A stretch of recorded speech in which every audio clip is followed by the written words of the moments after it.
Students, now example number 8 देख रहे हैं। अगर आपको मेरे वीडियो पसंद आ रहे हैं और आपको बहुत अच्छे से समझ में आ रहा है तो आपको नेक्स्ट किस तरीके के वीडियो चाहिए या प्लीज़ मुझे कमेंट करके बताएं और प्लीज़ चैनल को सब्सक्राइब करना ना भूलें। Thank you. तो फर्स्ट क्वेश्चन यहाँ पे देखते हैं हमारा, integration of 1/x² minus 16 dx। तो ये तो बहुत ईजी क्वेश्चन है क्योंकि हमारे पास इसका डायरेक्ट फॉर्मूला है। ये रहा हमारा डायरेक्ट फॉर्मूला, बस हमें x पहचानना है और a पहचानना है। तो x की जगह तो x ही है और a की जगह पे कौन है, तो 16 है। 16 यानी कि हम इसको लिख सकते हैं 4 का स्क्वायर। तो a यहाँ पर कितना हो गया, 4 हो गया। तो बस डायरेक्ट आप यहाँ पे इसको लिख लो। तो ये हो गया 1/2 है, यानी 1/2 इंटू a आपका 4 है, तो ये 4 हो गया। फिर log modulus of x minus है, तो x माइनस 4 और ये आपका यहाँ पर हो गया x प्लस 4 और प्लस हो गया c। तो बस इसको सॉल्व कर लेते हैं। ये हो गया 1/8 log modulus of x minus 4 x plus 4 plus c। ठीक है, तो ऊपर वाला करते हैं। तो सेकंड पार्ट देखें। तो सेकंड पार्ट है, हमें इंटीग्रेट करना है 1/√2x माइनस x²। तो ये तो हमारा ना तो x² माइनस a² की फॉर्म में है, ना ही ये a² माइनस x² की फॉर्म में, क्योंकि यहाँ पे आप क्या करोगे, x यहाँ पे एक्स्ट्रा आ रहा है ना, यहाँ पे तो या तो कांस्टेंट होना चाहिए, एक तरफ वेरिएबल होना चाहिए, एक तरफ कांस्टेंट होना चाहिए, चाहे वो इस फॉर्म में हो चाहे वो इस फॉर्म में। बट यहाँ भी वेरिएबल है, यहाँ भी वेरिएबल है। तो अब हमें इसको क्या करना पड़ेगा, चेंज करना पड़ेगा। जो इसका हमारे पास फॉर्मूला है उस फॉर्म में हमको चेंज करना पड़ेगा। तो ये आप इस तरह से देखो, ये -x² प्लस का 2x है। ठीक है, तो यहाँ से माइनस कॉमन ले लें पहले। तो ये x² माइनस का 2x हो गया।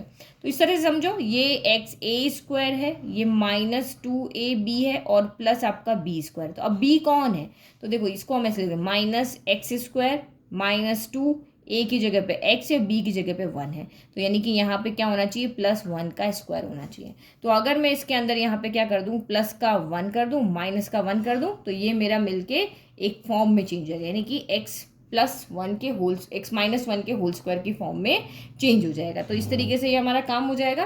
तो मैं यहीं पे ये करती हूँ, ये सारा साइड का काम है, -x² माइनस 2x फिर +1 -1 हो गया। तो ये मिलके बन गया मेरा x -1 का होल स्क्वायर -1 का स्क्वायर हो गया। अब हो गया कांस्टेंट, ये a हो गया, ये x हो गया।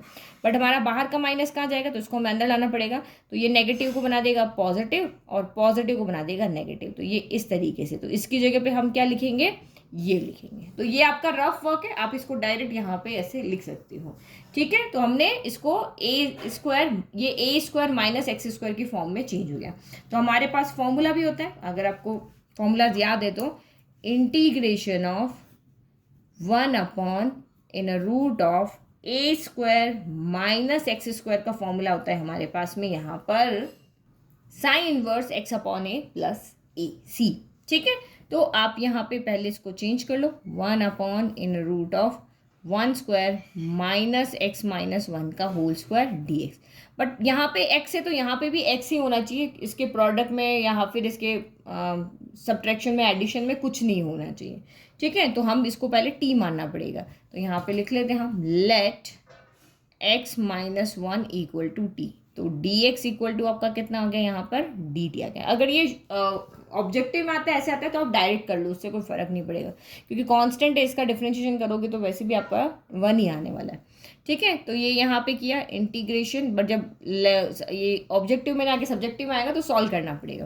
तो ये 1 का 1² हो गया, x माइनस 1 की जगह t रखो तो ये t² हो गया और dx की जगह आपका dt हो गया। फिर फॉर्मूला लगा लो, तो ये कितना हो गया, साइन इनवर्स x की जगह हमारा कौन है, t/a कितना है 1 प्लस आपका c हो गया और t की वैल्यू रख दो। तो ये आपका कितना हो जाएगा, साइन इनवर्स t की जगह रखो x माइनस 1, यही है हमारा, और डिवाइड बाय 1 तो उसका कोई मतलब नहीं है, प्लस आपका c, यही हमारा सोल्यूशन हो गया। ठीक है, तो डायरेक्ट अदरवाइज आप यहाँ पे डायरेक्ट ये फॉर्मूला लगा सकते हो, ये इसके बाद सीधा यही कर सकते हो, साइन इनवर्स x की जगह पे कौन है आपका x माइनस 1, a की जगह पे 1, तो x माइनस 1/1 x माइनस 1 ही रहेगा और प्लस हो जाएगा आपका c। तो आई होप आपको क्वेश्चन समझ में आ गया है। तो प्लीज़ चैनल को सब्सक्राइब करना ना भूलें। Thank you.